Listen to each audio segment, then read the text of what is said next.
de los versículos 23 al 33. Mateo 22, del 23 al 33.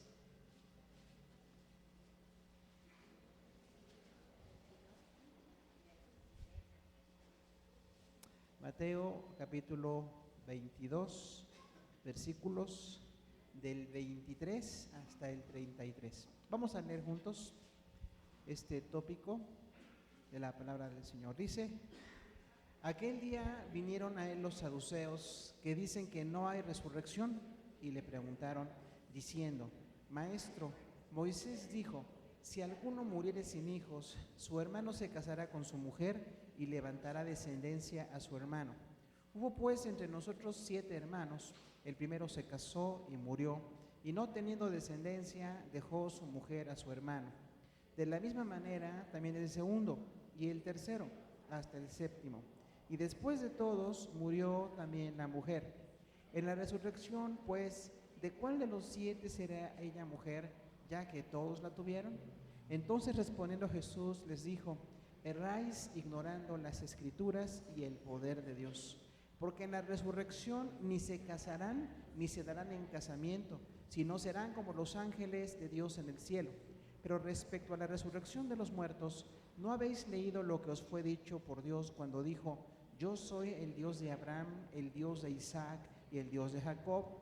Dios no es Dios de muertos, sino de vivos. Oyendo esto, la gente se admiraba de su doctrina. Siéntese, por favor.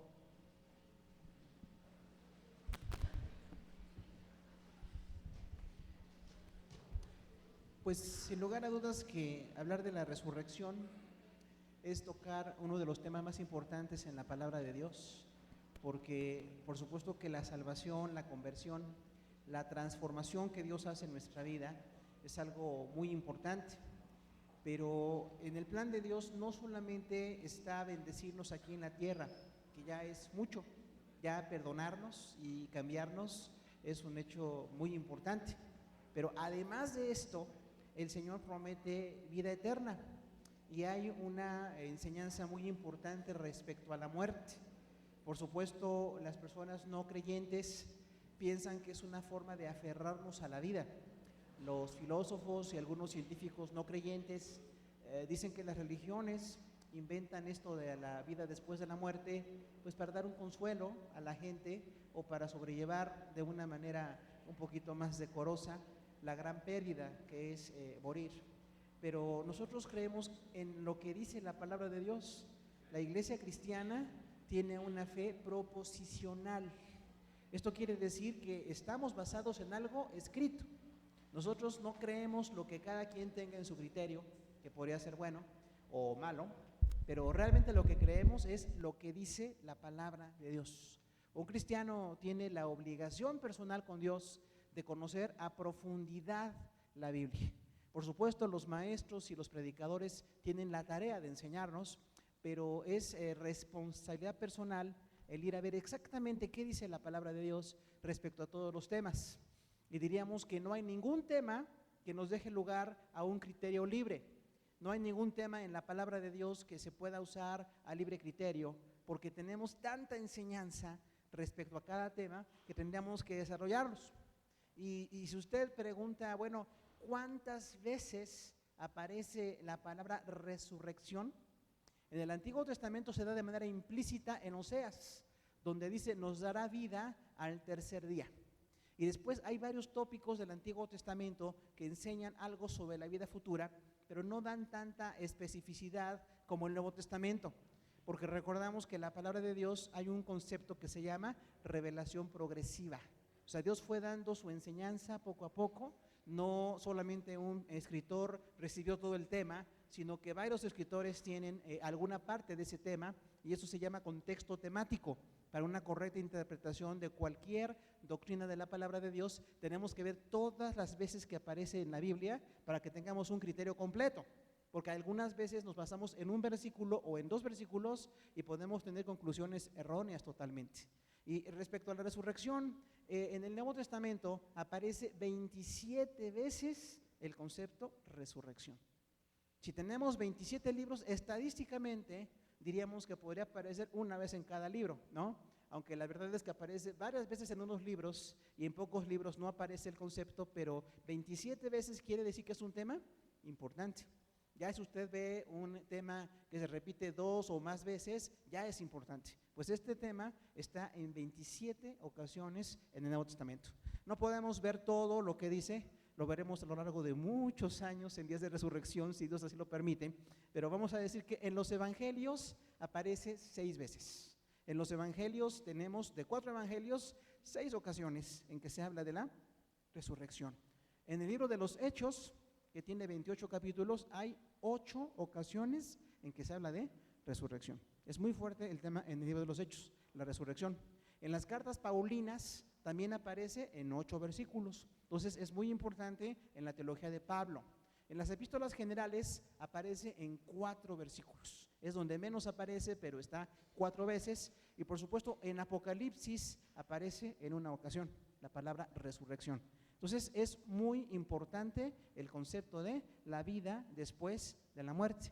Pero vamos a hablar de esta enseñanza porque hay mucho que decir. Por supuesto, lo más clásico es decir la resurrección de Cristo, porque Él fue levantado de la muerte por el Espíritu Santo, qué sucedió, para qué sucedió la resurrección. Pero hoy vamos a hablar solamente un tópico y vamos a hablar de 2 enfoques acerca de la resurrección. 2 enfoques acerca de este tema tan importante.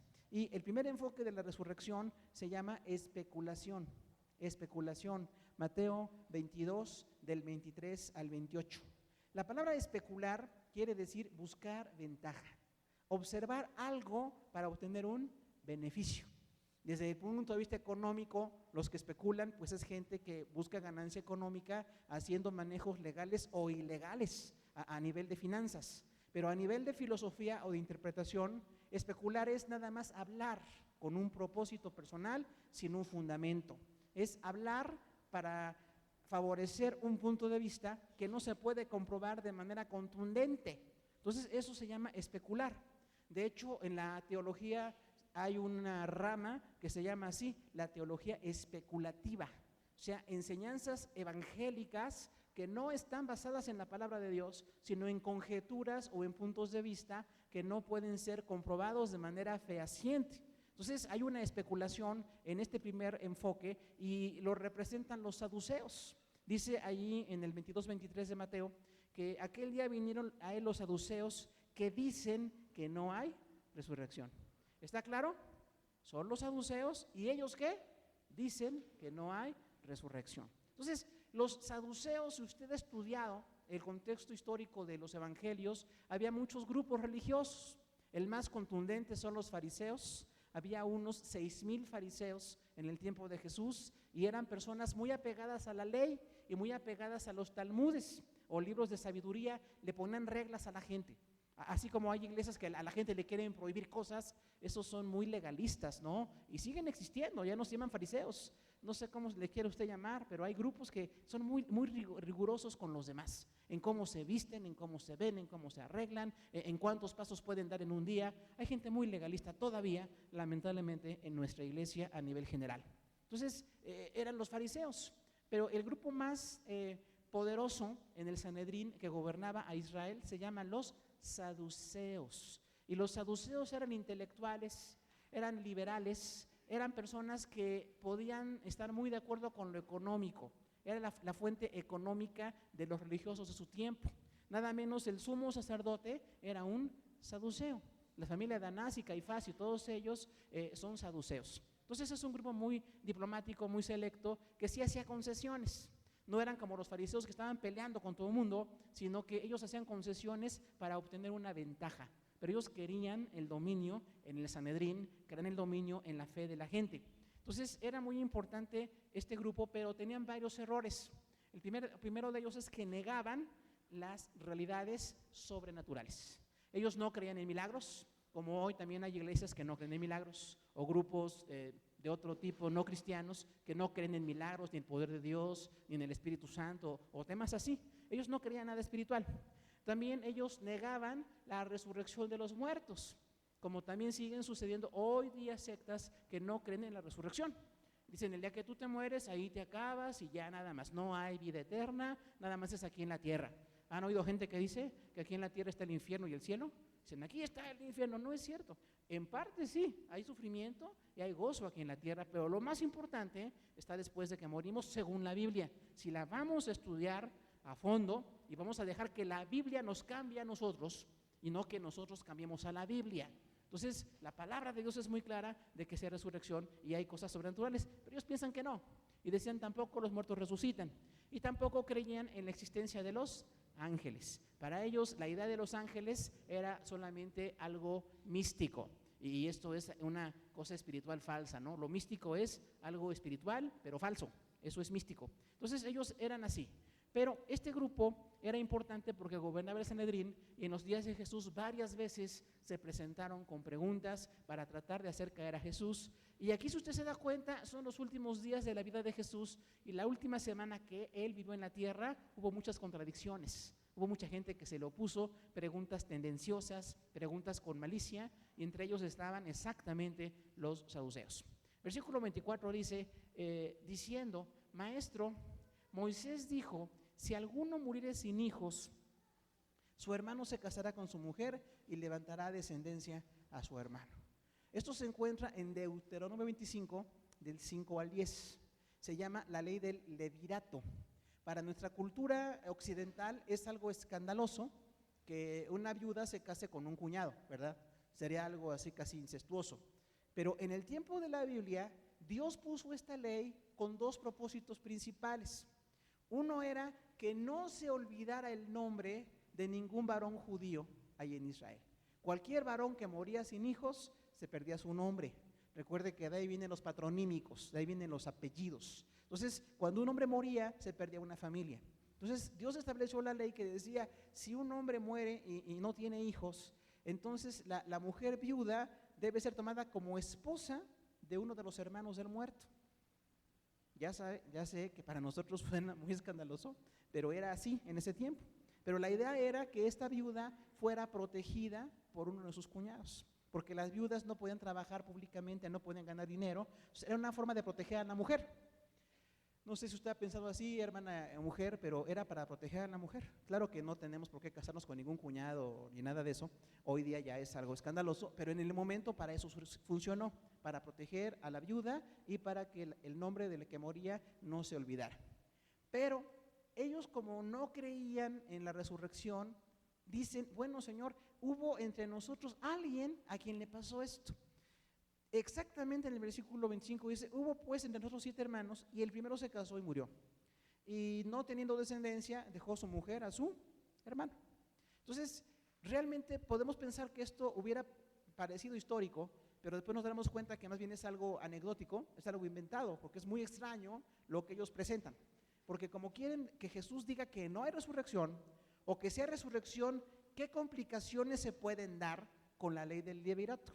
Porque dice, si un hombre se casó con una mujer y él murió, entonces el segundo hermano de los que estaban en esa familia tomó a la esposa como dice la ley, la tomó como mujer, pero se suponía que los hijos que nacieran de esa unión debían llevar el nombre del muerto, el nombre del cuñado que haya muerto. Y entonces tenía que pasar así, pero no sucedió, sino que empezó a pasar algo muy fantasioso. Dice ahí en el versículo 25, que estos hermanos siguieron después, versículo 26, de la misma manera también murió el segundo y el tercero hasta el séptimo. Realmente sería muy complicado que sucediera, ¿no? Pero sí decimos que a veces la realidad supera la ficción. Entonces ellos dicen, Señor, hubo 7 hermanos y entonces los 7 hermanos tuvieron a esta mujer porque la ley lo decía y bueno, fue mujer de los 7. Y la complicación que le querían presentar a Jesús es una utopía. La palabra utopía, ustedes, es algo imposible, algo que no se puede realizar. Y dice, entonces, versículo 27, y después de todos, murió también la mujer. ¿Qué caso tan espectacular hubiera sucedido, no? Que 7 hermanos y ninguno tuviera hijos, y luego hasta el final muere también la mujer. Entonces, esto parecía natural, todos tenemos que morir. Nuestra vida terrenal tiene sus tiempos, tiene sus valores, tiene sus goces y tiene sus sufrimientos, pero todos vamos a morir en algún momento de nuestra historia. Dios dirá que nos llama a su presencia. Pero esta cuestión que ellos presentan así como muy fantasiosa, viene con el propósito de que Jesús se contradijera. Y queremos decirle algo a toda la gente: la Biblia nunca se contradice. Cuando la gente piensa que se contradice, es que la gente ignora a profundidad la palabra de Dios. Esta es dada por Dios, escrita por hombres, pero inspirada por el Espíritu Santo, controlado todo lo que se escribió por Dios, de manera que no hay contradicción, no hay error, ni hay alguna cuestión en la que podríamos tratar de corregir a la Biblia. Entonces, cuando ellos hablan de la resurrección, tienen un prejuicio. Y querido hermano, todos los seres humanos tenemos prejuicios, tenemos juicios previos de las cosas. Según la experiencia que tenemos un punto de vista. Por ahí dicen los psicólogos contemporáneos que cada persona es la suma de sus experiencias. Todo lo bueno que nos ha pasado y lo malo que nos ha pasado nos lleva hoy a reaccionar como estamos haciéndolo. Pero eso no justifica nada, porque Dios nos puede cambiar y Dios nos puede sanar y nos puede perdonar. Pero entonces, en esa experiencia que ellos tenían, decían, bueno, no hay resurrección, no creemos que haya resurrección. Pero estaban frente al Maestro, estaban frente a Jesús, nada más que no reconocían su divinidad. Entonces ellos quieren que Jesús se contradiga para que pensara, bueno, es que entonces ¿de quién fue mujer? Porque si el primero se casó con ella, bueno, está bien, fue su esposa, pero debido a que fueron 7 hermanos biológicos que la tuvieron como mujer, ¿de quién va a ser mujer en la resurrección? Y ahí vienen varios problemas de interpretación. Todos nosotros tenemos problemas de interpretación. Y ahí vienen todas las herejías y las divisiones que hay en las iglesias hoy por problemas de interpretación. Entonces, en ningún momento la Biblia dice que el matrimonio prevalece después de la muerte. Hay una secta que dice que sí, que la gente se casa por la eternidad. Pero eso está inventado por ellos, ¿no? Porque la Biblia nunca dice eso. La palabra nunca dice que alguien se murió y esperó allá en el cielo a que muriera su esposo o su esposa para seguir viviendo juntos muy espiritualmente, ¿no? Nunca dice eso. Ni dice de quién es esposo o de quién es esposa. Las relaciones filiales son solamente aquí en la tierra. Y hay un orden dado por Dios. Aquí en la tierra, Dios ordena que seamos esposos de una sola pareja. Dios ordena que seamos una sola familia. Dios ordena que la vida sexual sea exclusiva para el matrimonio. Hay muchas órdenes para la vida aquí en la tierra que están establecidas en la palabra de Dios. Pero cuando morimos va a ser otra nueva era de vida con el Señor. Entonces es muy importante que nosotros tengamos esa idea de lo que es la palabra del Señor. Y esta pregunta del versículo 28, en la resurrección pues, ¿de cuál de los 7 será mujer, ya que los 7 la tuvieron? Es el prejuicio más tremendo que usted se puede imaginar, porque nunca Dios en su palabra dijo que alguien se pueda permanecer como esposo o esposa después de la muerte. Cuando nosotros morimos, hermano, como veremos enseguida, tendremos una nueva relación. Algunos piensan que recordaremos mucho de lo que pasa aquí en la tierra, otros piensan que lo olvidaremos todo, porque ahí no hay algo claro en la Biblia. Lo que sí dice la palabra es que terminan las relaciones filiales. Por eso, querido hermano, cuide a su esposa, cuide a esa preciosa mujer, porque va a acabar un día la relación. No nos casamos por la eternidad, eso no es cierto, ni allá vamos a continuar, ni nada de eso, es aquí en la tierra. Igual las mujeres cuiden a su esposo. Mire, pobrecito, qué cara trae el pobre hoy. No, no es cierto. Cuide a su esposo, quiéralo, no se pelee tanto con él, porque hay quienes se dedican a pelear hasta que la muerte los separe. Pero no es lo que la Biblia dice. Quiéralo, ámelo, sopórtelo. Todos somos tremendos, pero por la misericordia de Dios, Él tiene pues amor para todos, ¿no? Entonces, esto nos lleva a analizar la palabra de Dios. Si usted escucha que una iglesia o un grupo o una secta niega la resurrección, es una secta o una iglesia mentirosa.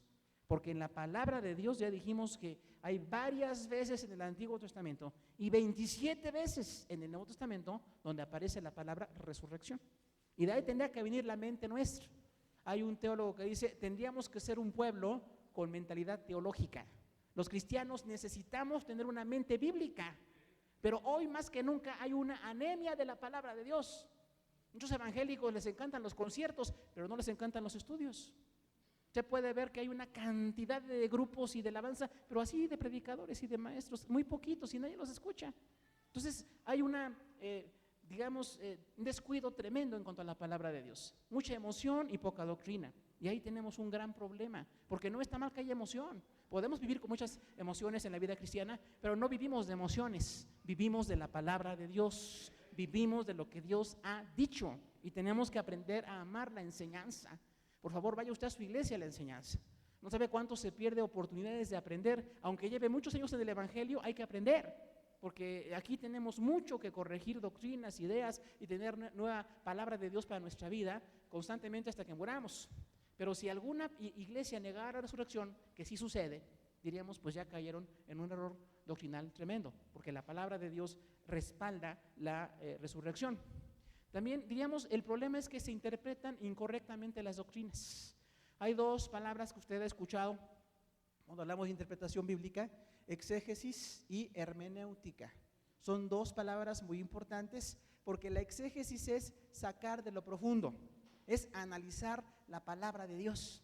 Y si usted analiza bien la palabra de Dios, no hay ningún problema con ningún tema, con ninguna doctrina, porque analizamos a profundidad lo que dicen las Sagradas Escrituras.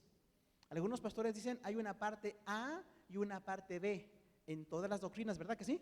Porque uno luego se queda con lo que le gusta o con lo que le impacta más, pero tenemos que ver todo lo que dice la palabra, como aquello que dice el Señor Jesús: pedid todo lo que queráis y os será dado. Así dice. Primero dice: si permanecéis en mí y mis palabras permanecen en ustedes, pedid todo lo que queráis y os será hecho. Está completo, ¿no? Pero hay una parte A y una parte B, una parte de obligación y una parte de gozo. Pero los cristianos analizamos mucho y por nuestra mentalidad carnal nos quedamos con puras promesas. Hay cristianos que vienen de promesas, promesas, promesas, promesas y no compromisos. Y entonces ahí tenemos un desequilibrio y tenemos muchas cuestiones erróneas. Se requiere una correcta exégesis, interpretar la palabra de Dios. Pero también tenemos la palabra hermenéutica, que es la contextualización o la aplicación de esa palabra a nuestros días. Y no es tan fácil aplicar esa palabra a nuestros días, porque hay principios y hay formas, ¿recuerda? Los principios son las enseñanzas principales de Dios que el Señor quiere que todos apliquemos. Pero la forma en que la aplicamos es diferente. Por ejemplo, el principio de que alguien muerto no fuera olvidado y de que la viuda fuera cuidada sigue vigente. La forma ya no. Ya no nos podemos casar con la cuñada. Lo que diríamos sería, bueno, vamos a hacer que tu difunto esposo no lo olvidemos. Vamos a recordar que lo amamos y murió sin familia, y a la cuñada pues la vamos a cuidar. Le pasamos parte de una economía o de un negocio, o la ayudamos. Es una forma. Pero hay iglesias evangélicas que toman el principio exactamente como forma, y ahí hay un problema de interpretación. Entonces necesitamos ver qué dice la palabra de Dios exactamente para poderlo aplicar en nuestros días. Y como decimos a los pentecostales, nos gana la emoción y una muy débil interpretación. Es un defecto que tenemos. Tenemos que aprender a ver lo que dice la palabra de Dios. Algo más que tenemos que decir es que si hay un manejo especulativo de una doctrina, si usted ve a alguien que es un teólogo especulativo, porque enseña cosas que no están sustentadas en la palabra de Dios, tenemos que rechazarlo. No todos los maestros y predicadores y gente que dirige iglesias tiene una doctrina perfecta. Yo creo que nadie tiene una doctrina perfecta. ¿Puede usted repetir eso? Nadie tiene doctrina perfecta. Ahora, esto nos lleva a un punto de madurez. No quiere decir que por eso no voy a ir a una iglesia o no voy a pertenecer a un grupo, no. Pero sí quiere decir que voy a analizar todo lo que me digan, que voy a revisar a profundidad lo que me enseñan y voy a ver si realmente está en la palabra de Dios. Porque si un grupo dice, no hay resurrección, hermanos, cuando morimos aquí se acaba todo, es pura emoción, la resurrección no va a suceder, ya nos apartamos de la palabra de Dios. Ahora, yo les soy franco, ¿por qué hay tanto problema de error? Por pereza de los maestros. Es más fácil ser emocional y gritón y decir cosas y no estudiar. De hecho, hay quienes no estudian, ¿se ha dado cuenta? Por ahí decía el doctor Pablo Hoff, un gran maestro, es de los pocos que tiene una doctrina muy buena, diríamos excelente, este maestro de Chile, Pablo Hoff, y dice él algo muy interesante, ¿no? Dice que todo tiene que ser revisado, salvo la palabra de Dios. La palabra no tiene nada que le podamos añadir, pero cualquier maestro o intérprete o alguien que diga algo, tenemos que revisar. Y llegamos a un punto de madurez. Superamos la infancia espiritual de creer todo lo que nos dicen. Por favor, no crea todo lo que predica su pastor en la iglesia. En serio, no lo crea todo. Vaya a la Biblia. Vamos a ver qué dice la palabra de Dios. O alguien que es famoso o que tiene una iglesia grande, no importa. El reino de Dios no es por tamaños. El tamaño es bueno, pero hay otras cosas, doctrina, calidad de vida, testimonio, alcances de otro tipo. Entonces la palabra de Dios nos lleva a que tengamos cuidado con la teología especulativa, porque si yo veo que alguien no enseña algo bíblico, entonces yo puedo decir, bueno, yo aprecio a esa persona, pero yo sé que en esta parte no es correcto lo que enseña. Entonces voy a ver otras doctrinas, otros maestros, o incluso me cambio de iglesia. Realmente así es, ¿no? No andamos buscando que la gente deje sus iglesias, pero si alguien ve que en la iglesia no están predicando la palabra de Dios, piénselo seriamente, porque es muy importante que recibamos enseñanza correcta para ser edificados. Otra cosa que tenemos que ver aquí es la tendencia fantasiosa. ¿Sabe que hay mucha gente a la que le encantan las fantasías? Es que la fantasía es fantástica. Dicen, ay, no, qué cosas tan bonitas dicen aquí. No las pueden comprobar ninguna, pero son bien bonitas. Qué cosas tan lindas dicen. Hermano, eso es un engaño.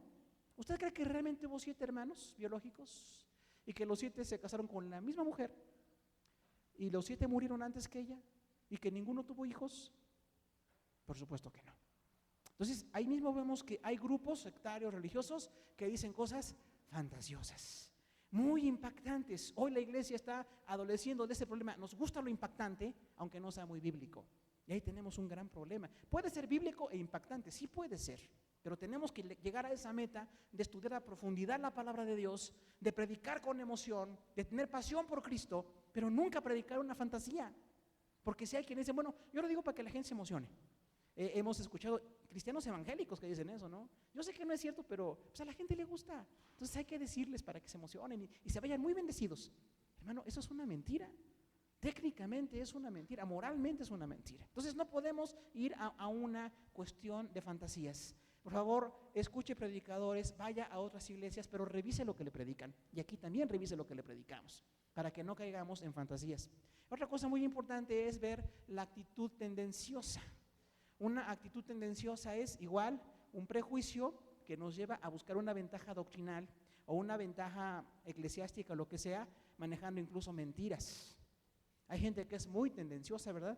Diríamos manipuladores. Lamentablemente hay predicadores que son manipuladores y maestros e iglesias que son manipuladores.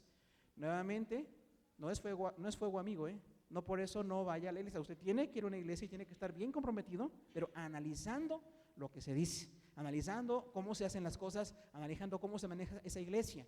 Porque estos saduceos tenían la idea tendenciosa de hacer caer a Jesús. Si de Jesús decía, bueno, pues es que la mujer fue esposa del primero, porque pues fue con el que se casó primero. Ya no, Señor, porque los 7 se casaron. ¿O qué tal el del medio, no? El cuarto, o el séptimo, que era el más joven. No podíamos empezar ahí a especular. Pero hay mucha gente que especula en la iglesia. Y de veras nos sorprenderíamos de cuántas enseñanzas son fantasiosas, cuántas tendencias, incluso gente conocida en el medio evangélico. Puede ser que no esté predicando exactamente la palabra de Dios. El análisis de estos saduceos del tiempo de Jesús nos lleva a discernir los prejuicios religiosos. Encontramos 3 prejuicios religiosos, así nada más rapidito, 3 prejuicios religiosos. El primero es los extremos o los extremismos. ¿Se ha dado cuenta que dice, todo es demonio? Dicen que los pecados vienen del demonio. Decimos, no, los pecados no vienen del demonio, los pecados vienen de nuestra carne. Que los demonios pueden incitar un ambiente o promover ciertas cosas, sí, pero quien toma decisión, ¿quién es? Pues yo. Pero hay mucha gente que dice, no fui yo, fue el demonio. El diablo metió la cola. No, hermano, no, pobre diablo, ni cola tiene. Si usted no ve en la Biblia, no dice que sea con cuernos y con cola de triangulito, no. Pero nosotros tenemos la idea de extremismos. También hay reduccionismos. Reduccionismos es solamente una forma de hacer las cosas. Nuestra forma de seguir a Dios es esta y no aceptamos ninguna otra. Eso se llama reduccionismo. Si usted se cambia de iglesia local, por favor, hágalo. Si no le gusta esta iglesia, la próxima semana vaya a otra, pero no deje de asistir. De hecho, usted puede buscar varias hasta que encuentre una donde usted puede estar, pero no vaya al reduccionismo de esperar que todas las iglesias sean iguales, porque entonces no le gusta a la gente en la iglesia. ¿Está fijado? Si es que esta iglesia no me gusta, la anterior donde yo iba era más bonito, sentía más la presencia de Dios. Eso es pura cosa subjetiva, porque hay gente que siente la presencia de Dios y gente que no la siente en el mismo culto. O hay gente a la que le gustan iglesias chiquitas o iglesias grandes. No importa el tamaño, importa la calidad de vida que está dando el Señor. Entonces no vayamos a un reduccionismo. O hay gente que porque en su iglesia hacen cierta cosa y van a otra iglesia y no la hacemos, dicen, no me quiero quedar, porque es que quiero que lo hagan igual que mi otra iglesia. No, hermano, Dios tiene una libertad tan grande, Dios es infinitamente creativo y cada iglesia es única. Esta es la más linda de todas, eso es cierto. Pero cada iglesia es única, sí. Y si hoy Dios nos sacara de esta iglesia, la próxima semana iríamos a buscar dónde involucrarnos, pero no deje de asistir. Hay muchos cristianos evangélicos, entre comillas, que no asisten a una iglesia. Dicen, es que no es como mi iglesia. Claro que no, gracias a Dios que no. Dios es muy creativo, pero si usted se ubica y empieza a ver las diferencias, se va a adaptar. Entonces, cuidado con los extremismos y con los reduccionismos.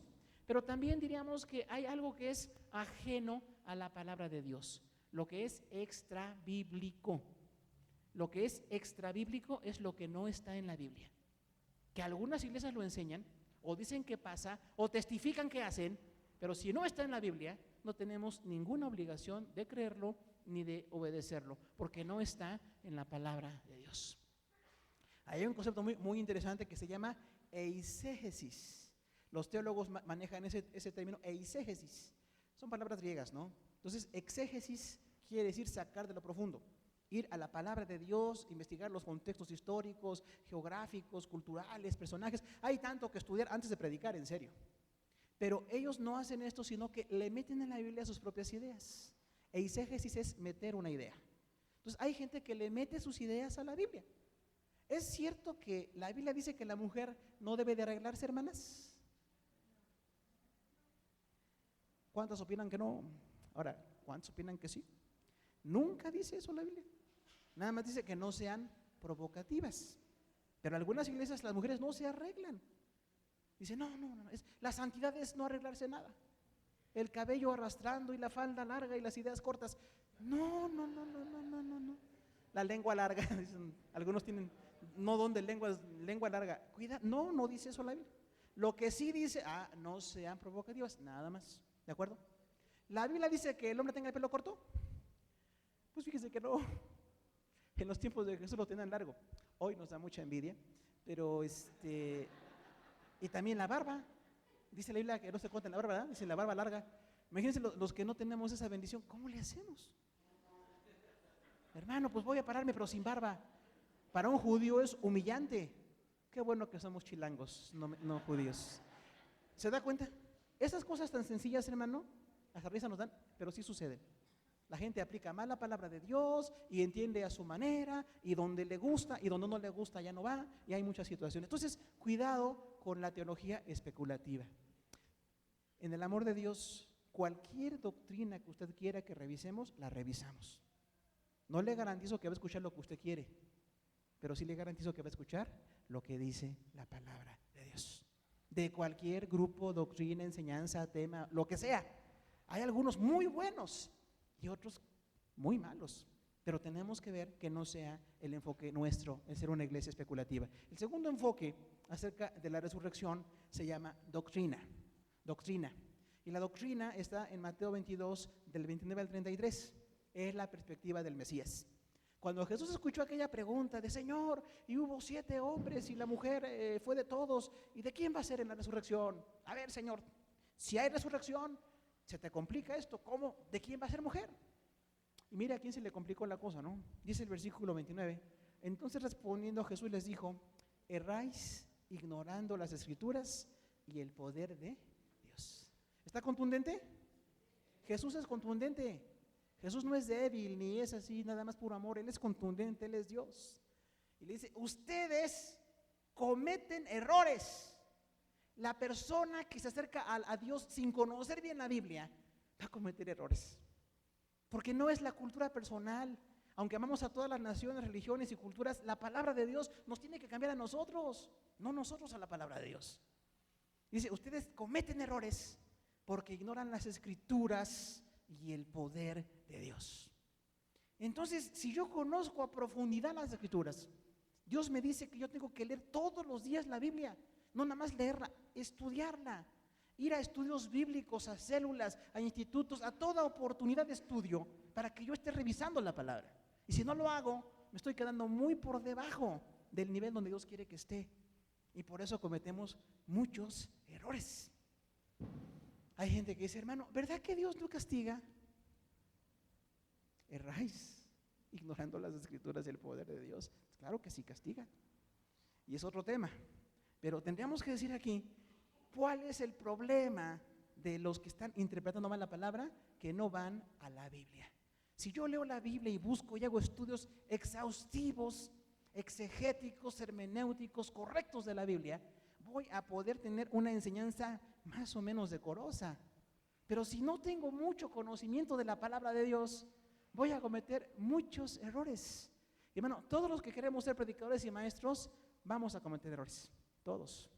Porque a veces no hemos leído suficiente, no hemos ido a un seminario bíblico, no hemos estado bien a la palabra de Dios, o escuchamos gente que interpreta de otra manera la Biblia y creemos que es una cosa perfecta y no lo es. Entonces tenemos que ir a la palabra de Dios. La fuente de la enseñanza es la palabra de Dios. Y a veces nos vamos a desilusionar porque la Biblia no respalda lo que yo creo.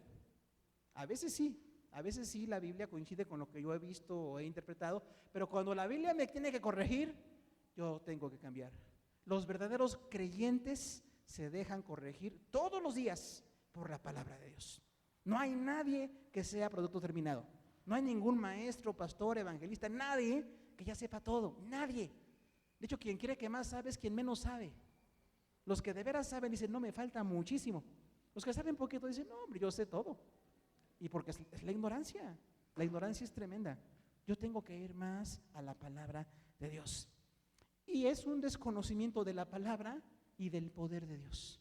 Porque la palabra dice que sí hay resurrección. Y el poder de Dios nos va a levantar de la muerte. Nos va a levantar el día que el Señor llame a su iglesia a las bodas del Cordero y nos va a llevar con Él. Pero no es por el poder nuestro, ni por las buenas obras. Es por el poder de la resurrección. Es por el poder de Él. Entonces, estos saduceos intelectuales, permisivos, estaban yéndose a lo cómodo. Les gustaba una religión a su manera, una religión que les produjera beneficios sin mucho compromiso.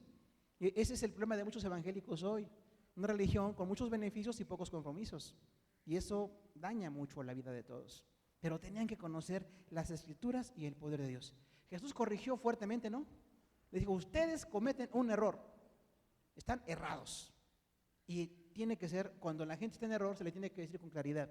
Versículo 30 dice, porque en la resurrección ni se casarán, ni se darán en casamiento, sino que serán como los ángeles de Dios en el cielo. Una gran enseñanza, ¿no? Si ellos en el Antiguo Testamento no tienen mucha enseñanza, el Nuevo Testamento dijimos que tiene 27 veces que habla de la resurrección. Hay mucho que decir. Y Jesús les dice, ustedes cometen un error. Pero fíjese cómo es el maestro de maestros. Corrige el error y les dice lo correcto. No nada más los diga, ay, ustedes están mal. Sí, sí están mal, pero les voy a decir lo que es correcto. En la resurrección no nos vamos a casar. El Evangelio de Marcos, Lucas y Juan comparten este mismo texto y dice otros aspectos. Dice, van a ser no como los hijos de este siglo. La palabra aión en griego es siglo, no nada más es una etapa de 100 años, sino puede ser una etapa, una forma de vida. ¿Sabe que el mundo tiene una forma de vida? Y el mundo tiene esa forma de vida ajena a Dios. Hay cosas buenas, las ciencias, los artes, las culturas, pero igual hay guerras y pecado y malicia y cosas espantosas en el mundo. Entonces, dice la palabra, en este siglo la gente se va a casar y es muy importante casarse. Todos los que son jóvenes están esperando un día casarse. Esperamos que se casen con un creyente fiel para que les vaya bien. Y dice también, están esperando esa festividad, están esperando esa felicitación. Está bien, eso aquí en la tierra está bien. Pero en el reino de Dios no vamos a estar casándonos ni dándonos en casamiento. Seremos como los ángeles de Dios. Y dice la palabra, otra cuestión, hay algún pastor por ahí que habla de que los ángeles tienen vida sexual con los hombres. ¿Han oído esa aberración? Es una aberración. Los ángeles son asexuales. Sí, tienen libre albedrío, tienen un poder, tienen una personalidad, tienen una individualidad, pero no tienen cuerpo como nosotros. Y aunque a veces aparecen como varones, ya hemos explicado, es por la cultura. Aunque sí aparece en profetas dos mujeres que son ángeles, ¿no? En forma femenina, dos ángeles, realmente solamente es para que la gente los entienda. Pero ni siempre tienen alas, ni son varones, ni son mujeres, son asexuales. Entonces, cuando estemos en la vida eterna, se acabó la vida sexual. Se acabó el matrimonio, se acabó el tener hijos, pero también se acaba la muerte, la enfermedad, se acaba el dolor, se acaba todo lo que hoy está mal delante del Señor. Y estaremos con Él para glorificarle. No solamente para alabar, algunos pastores dicen, estaremos alabando. No dice alabando, dice sirviendo. Viene una nueva etapa de servicio con el Señor. La eternidad no es aburrida. Hay gente que dice, ay, va a ser aburrido estar en el cielo. Cada quien con su arpita y en su nube. No, esa es otra aberración. Es una caricatura. La Biblia nunca dice que estaremos, imagínense los que no tocamos el arpa, ¿qué vamos a tocar? Tocamos la puerta y desafinamos, ¿qué? Y algunos mejor que ni canten, ¿verdad? Algunos cantan feo pero fuerte. Bueno, es otra cosa. Pero no es para estar ahí con una arpita y una flautita, no. Vamos a servir al Rey de Reyes. Hay una ciudad que tiene 12 pisos, que tiene 12 puertas que son perlas, un mar como de cristal, un trono de color esmeralda. Veremos al Padre, al Hijo y al Espíritu Santo hasta donde Él permite que le veamos. No habrá luz porque Jesús es la lumbrera de esa ciudad. No hay ningún dolor, nos van a secar las lágrimas, nos van a cambiar el nombre, qué bueno por algunos. Nos va a bendecir con su presencia. Habrá testimonio del Espíritu, servicio, revelación. El universo queda corto para lo que es el plan de Dios en la eternidad. Por favor, no se lo pierda. Porque hay gente que dice, ¿y si no es cierto? Siempre contestamos, ¿y si sí? ¿Y si sí es cierto? Pierde más el que no cree que el que sí cree. Porque claro que aquí la vida es transformada, claro que aquí Dios nos bendice y nos cambia. Pero cuando muramos, estaremos en la misma presencia del Señor. Conscientes. Y dice la Biblia que los humanos somos inmortales, ¿recuerda? Somos inmortales porque tuvimos principio, pero no tenemos fin. Somos inmortales. Igual que los ángeles. Solamente Dios es eterno. No tiene principio y no tiene fin. Pero el Eterno nos comparte la gloria de su ciudad, la sangre de su Hijo, la bendición de la salvación, y nos dice que nos quiere dar vida eterna. Pero hay un costo. El costo es consagración. El costo es estar con Él. El Evangelio de Lucas dice, los que sean dignos de ser tenidos para llevar a esa ciudad, estarán con el Señor. Entonces habla de una lucha. La vida cristiana no es mortecina, no es un aburrimiento, a ver, voy a ir a la iglesia cada domingo, me duermo y me salgo y así voy cada mes. No, eso no es vida cristiana para nada. La vida cristiana es consagración, transformación, servicio, entrega, lucha, dolor, bendición. La vida cristiana es muchas cosas, pero también nos promete una resurrección. Y dice, serán como los ángeles de Dios en el cielo. Si aún en la vida eterna nos vamos a reconocer, es una posibilidad. Algunos piensan que no. Como ya dijimos, no hay una enseñanza clara, no podemos decir una doctrina. Si nos llegáramos a reconocer, que bueno, pero ya no vamos a ser esposos y esposas, padres e hijos, sino siervos de Dios todos, hijos de Dios todos. Y si no nos llegamos a reconocer, olvídelo, también estaremos llenos de nuevo conocimiento, de nuevas bendiciones, de nuevo gozo en la presencia de Dios. No nos va a hacer falta nada, hay que disfrutar de la tierra aquí, con el esposo, con la esposa, con los hijos, con la familia, con la iglesia, con el trabajo, con la escuela, con lo que tengamos que hacer como cristianos, que hacemos algo bueno por la sociedad. Eso es lo que dice la palabra de Dios. Pero cuando acabe la vida aquí, viene una nueva etapa en la presencia del Señor. Y dice ahí versículo 31, pero respecto a la resurrección de los muertos, ¿no han leído lo que fue dicho por Dios cuando dijo? ¿Sabe que esta expresión de Jesús es desafiante? Porque al decirles, ¿no han leído? Realmente lo hace como preguntando, pero Él no pregunta. Ellos no habían leído. ¿Y sabe qué es triste? Que haya gente que tiene la Biblia nada más como un adorno allí. Es un libro, es el documento de documentos, ¿no? El libro más vendido del mundo, más traducido, el libro que más ha influido en las sociedades del mundo, porque es la palabra de Dios. Pero no es para que lo tengamos allí en la biblioteca, es para que lo vivamos, para que lo leamos, para que lo conozcamos. Y qué triste es, hermano, que algunos creyentes no hemos leído. Exactamente, por eso tenemos dudas, por eso tenemos diferencias de interpretación. No hemos leído. No importa si ese maestro, predicador, misionero o lo que sea, hermana en Cristo, enseña o predica, yo tengo conocimiento de la palabra de Dios. Es mi obligación conocer. Y yo he leído. Tenemos que decirle, Señor, yo he leído, pero hágalo. No me digas que no tengo tiempo. Nadie tiene tiempo, el tiempo se hace. Tenemos que buscar la manera de leer todos los días. Es que ya tengo años en el Señor. No importa, con más ganas, porque empezamos a agarrar más prejuicios. Lea y lea y lea, y que la palabra lo transforme, y que usted vea que la Biblia dice lo que hay que creer y lo que no hay que creer. Y entonces usted podrá decir que sí ha leído. Versículo 32 dice, yo soy Dios de Abraham, Isaac y Jacob. Dios no es Dios de muertos, sino de vivos. La diferencia con Jesús es que Él habla de vida. Él es el Dios viviente. Y aunque la muerte nos afectó desde Adán y Eva por el pecado, y físicamente vamos a morir, recuerde la palabra griega tánatos, separación, vamos a morir 2 veces.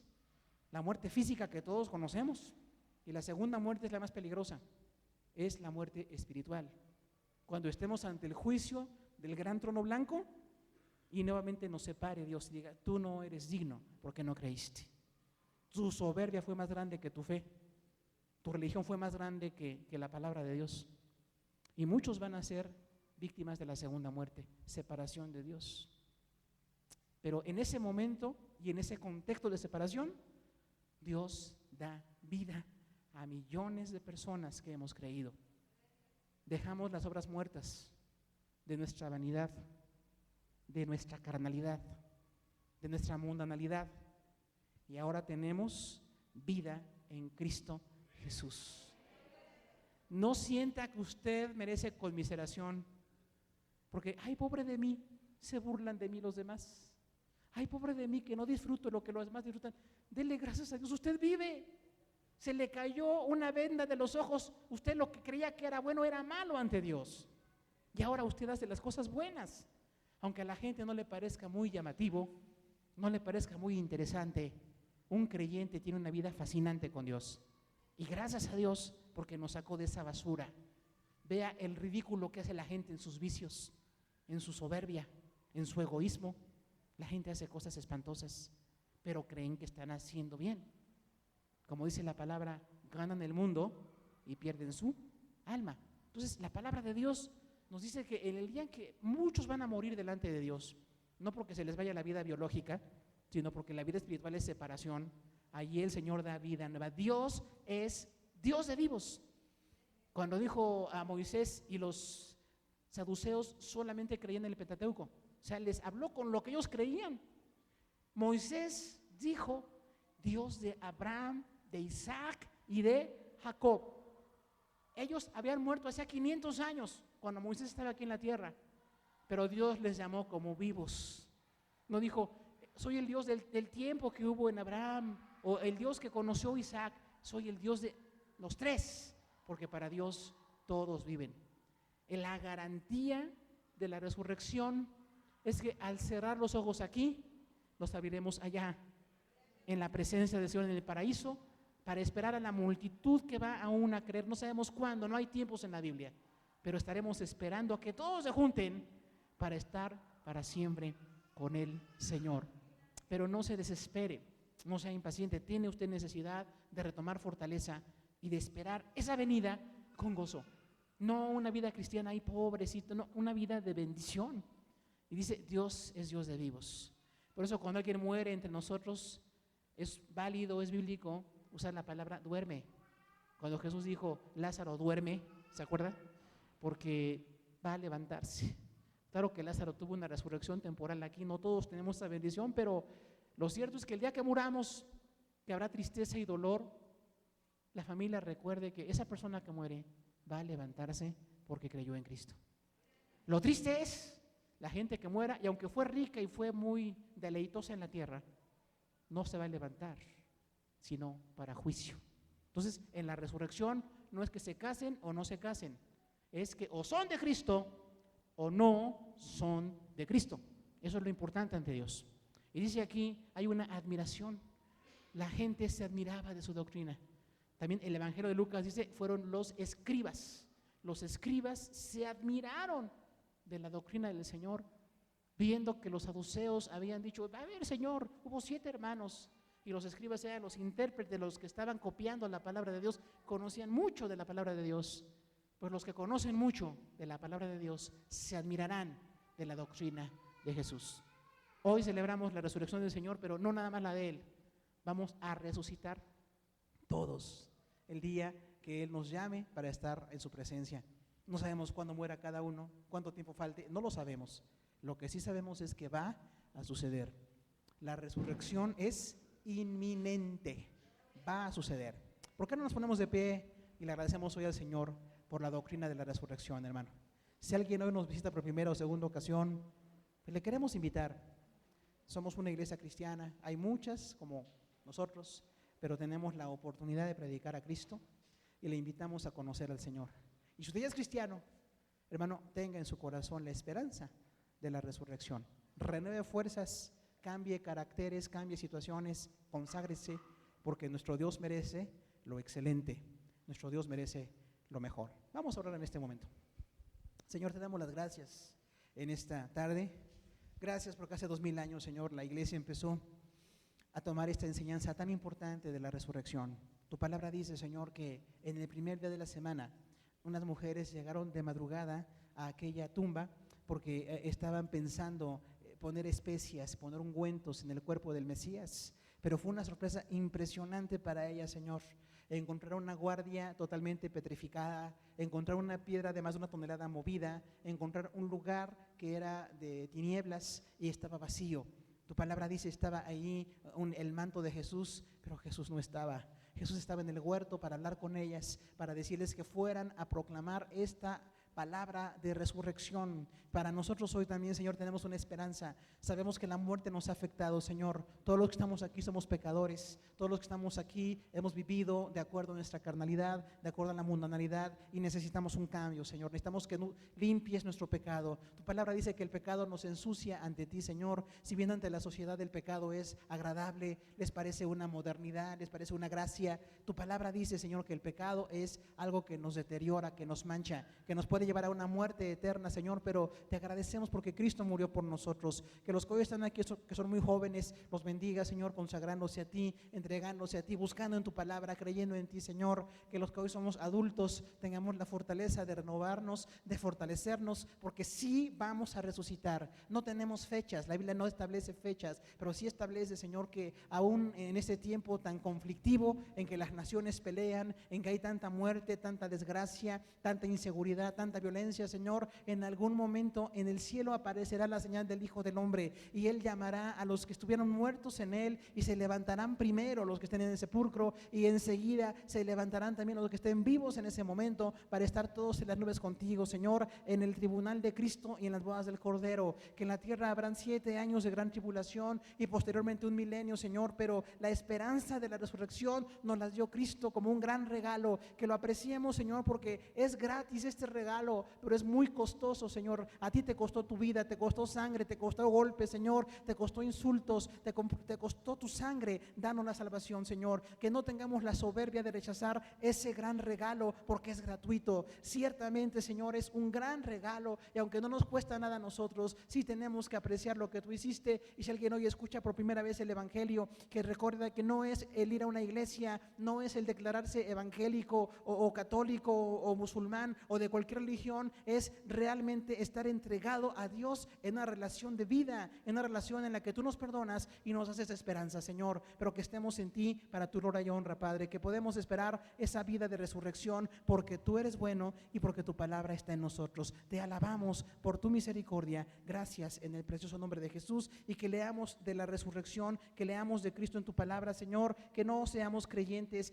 perezosos a la lectura, al estudio, sino que vayamos a analizar todo lo que hoy hoy se predica, lo que hoy se enseña, que es mucho y no siempre muy bueno. Tenemos que ver lo que la palabra dice y buscar a buenos maestros, a buenos predicadores, a buenas congregaciones que crean en la resurrección, que crean en esta doctrina, Señor, tan importante, y que recordemos que hay una esperanza. Sí, vamos a morir, no sabemos en qué condiciones, esperamos que haya bendición para cada uno al morir, pero lo más importante, Señor, es que tengamos a Cristo en el corazón, que estemos entregados a ti para que vayamos a la vida eterna. Te damos las gracias por todo esto, porque tú eres bueno y porque tu misericordia es para siempre.